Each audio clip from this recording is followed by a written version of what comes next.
Welcome to basic education class 7 subject okay. Mathematics.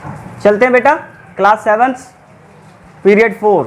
अगला topic है हमारा दो क्रमागत पूर्णांकों के मध्य परिमेय संख्या ज्ञात करना। दो क्रमागत पूर्णांक, देखिए हम संख्या रेखा लेते हैं, ये हमारी संख्या रेखा है। इसमें हमने 0 1 2 3 इधर धनात्मक पूर्णांक इधर ऋणात्मक पूर्णांक। देखिए उपरोक्त संख्या रेखा पर स्थित दो क्रमागत पूर्णांकों के बीच की दूरी को हम दो भागों में बांटते हैं। पहली कंडीशन ये है। देखिए संख्या रेखा होगी 0 1 2, दो भागों में बांटने के लिए क्या करेंगे बेटा, हम सभी को दो से भाग कर देंगे। जैसे 0 शुरू करते हैं, 0/2, 1/2, 2/2, 3/2, 3 4/2। देखो 2/2, 2 एकम 2 भाग करेंगे 1 आ जाएगा ना। उसी तरह से 4/2, 2 दूनी 4, 2 आ जाएगा। आपने ये याद रखना है, इसको दो भागों में बांटना है, 0 से 1। फिर से मैं देखो यहाँ रफ पे बताता हूँ, ये 0 है 1, दो भागों में बांटने के लिए एक भाग कर देंगे बस। तो एक भाग यहाँ से यहाँ तक हो गया, एक भाग यहाँ से यहाँ तक हो गया। इसी को हम लिखते हैं 0/2, 1/2, 2/2, जो कि यहाँ 0 होता है, यहाँ 1 होता है।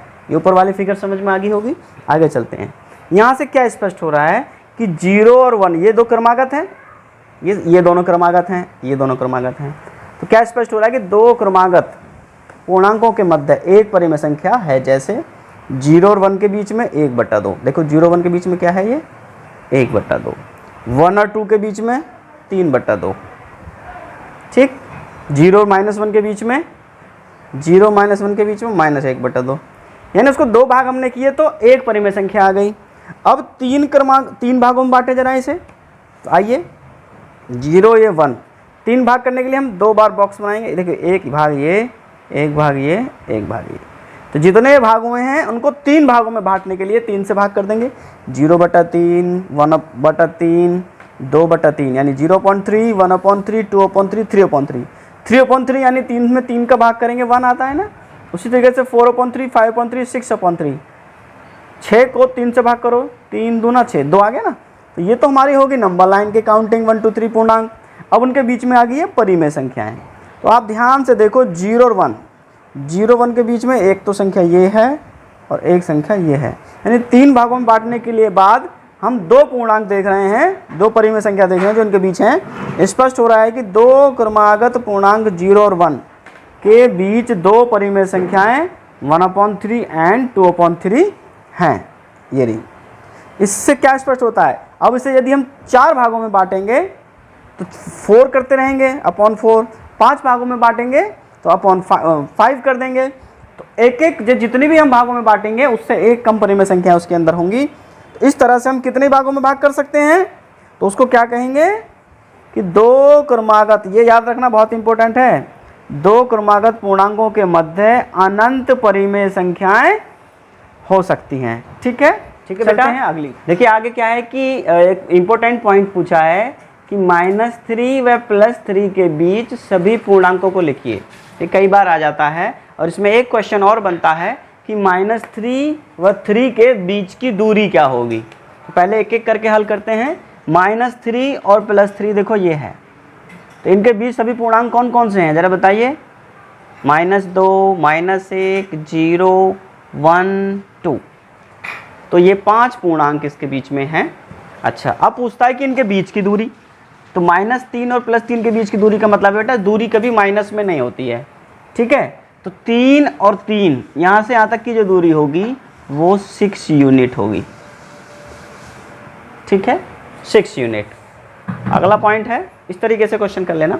समतुल्य परिमेय संख्याएं।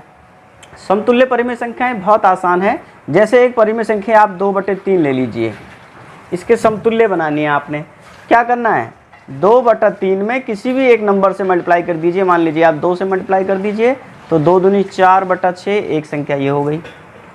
2/3 में आप इस बार 3 की मल्टीप्लाई कर दीजिए।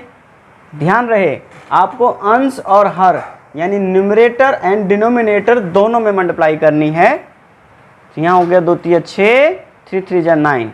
ये दूसरी समतुल्य है।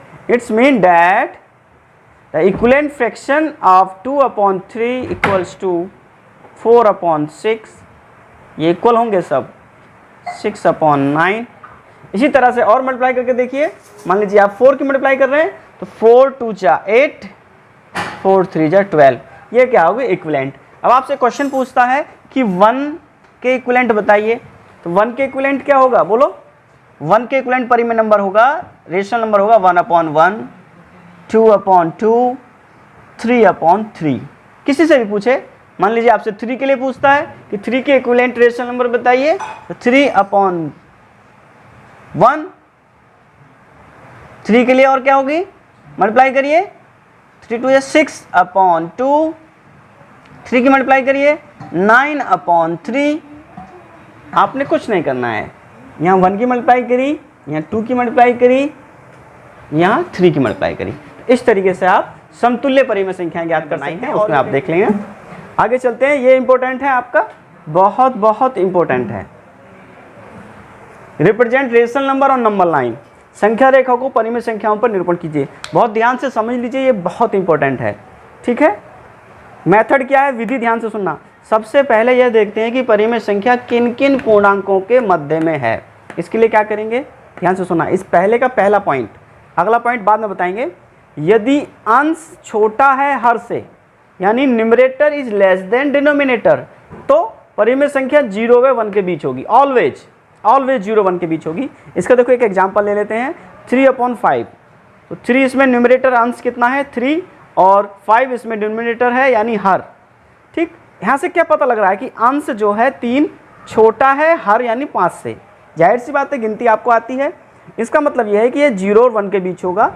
ठीक, इसका एक बहुत साधारण सा तरीका मैं बता देता हूँ। यहाँ देखिए, जब आप 3 में 5 से भाग करेंगे तो पहले 0 ही आ जाएगा, बाकी 0 बढ़ाएंगे तो 5 6 जा 30, यह 0.6 यानी 1 भी नहीं हुआ। इसका अर्थ यह है कि बेटा ये 1 से छोटा है। आइए क्वेश्चन की तरफ चलते हैं। तो ये हमें पहले मालूम हो गया कि ये 0 और 1 के बीच में होगा। आगे चलिए, अब क्या करेंगे, 3/5 में हम देख रहे हैं कि इसके भाग में 5 है, 5 है ना 5, तो इसका मतलब यह है कि 0 से 1 को 5 बराबर भागों में बांट दीजिए। आइए देखिए, संख्या रेखा बना ली, इसमें 0, ये 1, ये 2, 0 से 1 को कितने भागों में बांटना है ये हमें पता लग जाता है इस विधि में। कितने भाग करने, 5। देखिए, तो 5 भाग करने के लिए 1 2 3 4 बार पॉइंट लगाएंगे तो 5 भाग हो जाएंगे। मैं फिर से बता रहा हूँ, 1 2 3 4 5। देखो 5 भाग होंगे ना, that is the 5 parts we divided to 0 to 1। Now 0 से 1 तक प्रत्येक पॉइंट को 5 भागों में भाग करके लिख दो। हमने लिख दिया, लिखा कैसे वो नीचे दिखाया मैंने, ठीक है। आइए, 0 to 1 के जो हमने 5 पार्ट्स किए थे वो मैंने लिख दिए, 0/5, 1/5, 2/5, 3/5, सब आराम से जानते हैं।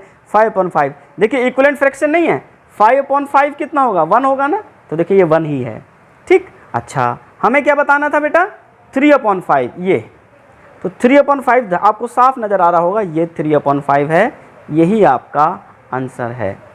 एक विधि में नंबर 1 में पहला पॉइंट इस तरह से होगा, कब, जब न्यूमरेटर लेस देन होगा, न्यूमरेटर लेस देन डिनोमिनेटर होगा, तो मेथड है ये।